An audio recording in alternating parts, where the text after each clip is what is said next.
Good afternoon, colleagues.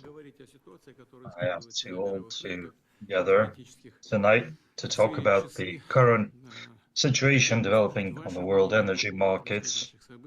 I'd like to hear your opinions on the recent developments, consult with you on how best to coordinate the efforts of the state and your companies in light of the recent events.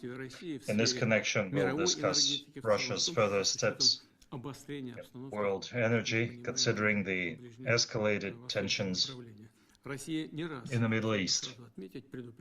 I'd like to point out right away that Russia warned many times that attempts at destabilizing the situation in the Middle East will inevitably threaten the global energy complex, will lead to a spike in oil prices, disrupt supply chains across the world, and will disrupt long-term investment plans.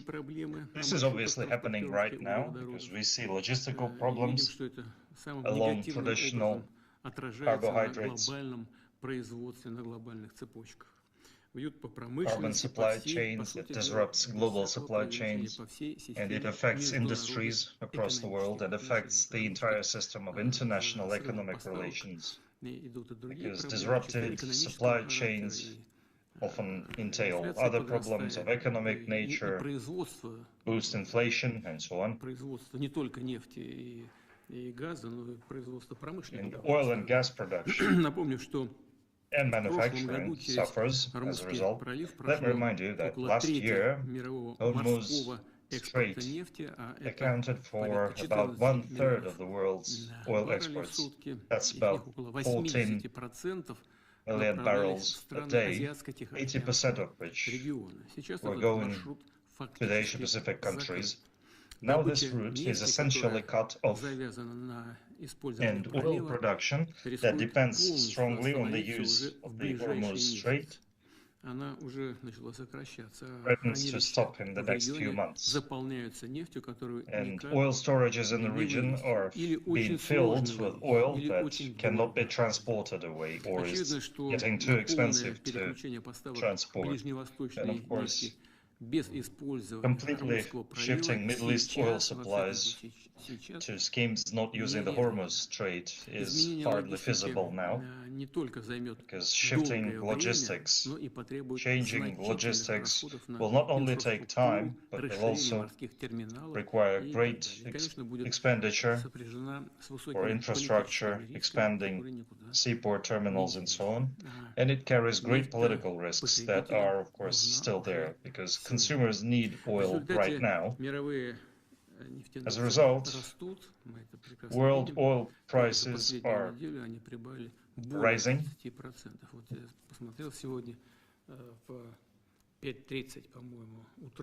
As of today, 5:30 a.m. in Moscow, oil passed $119 per barrel. It's currently at $103 per barrel. So prices are rising and the trend is upwards. The same situation is developing on the global gas market, because LNG supplies from the Middle East have decreased drastically. Production facilities will take weeks or even months to restore, and offsetting the missing volumes, the missing supplies is impossible, and LNG prices are going even faster than oil prices, growing even faster than oil prices. In the current situation, competition among consumers of energy resources is growing. Consumers are vying for stable, predictable oil and gas supplies, and in this regard, I can't help but remind everyone, not only you here, but all consumers, that stability is something that Russian energy companies have always been known for. Of course, global energy logistics, amid the ongoing conflict in the Middle East will be shifting towards more lucrative markets. And we need to understand that the current high prices, energy prices, are of course temporary, and we realize that. It's obvious, and we need to take that into account. This is why I gathered you here to consult with you, and the change in supply and demand for oil and gas will lead to the shaping of a new, more stable price landscape. So Russian energy companies, it's important for them to use the current moment to get more export revenues and to use that export revenues to reduce their debts to Russian banks. I especially draw your attention to that. I'm asking the government and the central bank to keep that process under their control. Once again, I emphasize Russia is a reliable energy supplier.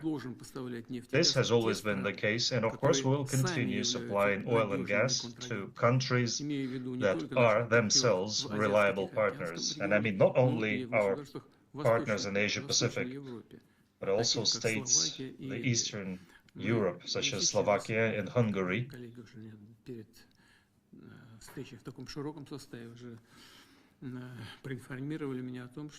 Some of my colleagues here informed me before this meeting that we have already boosted our supplies to our reliable partners in several regions of the world. At the same time, I'd like to emphasize that EU countries from 25th of April plan to impose additional restrictions on Russian LNG and energy, all the way to imposing a complete ban on such supplies in 2028.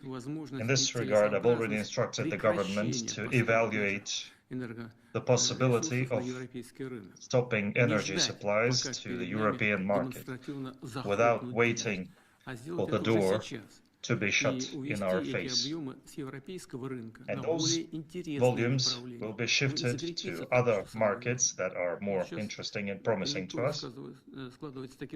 Right now, the market situation is developing in such a way that if we make this transition right now, if we shift to markets that really need increased supplies, we will get a stable foothold there in markets where there is reliable demand, where there are reliable long-term relations. The states that are building long-term relations with Russia, constructive relationships with Russia, if at the same time, if European companies, if European customers suddenly decide to shift their approach and guarantee us long-term sustainable cooperation devoid of any political markings, we are all for it. We are willing to work with the Europeans. We just need some signals from that. We need some expression, manifestation of willingness on their part. We need to see that they are willing to ensure stable cooperation. The government keeps these matters under control. So please, let's go through all of these matters in detail. Please, Minister Novak.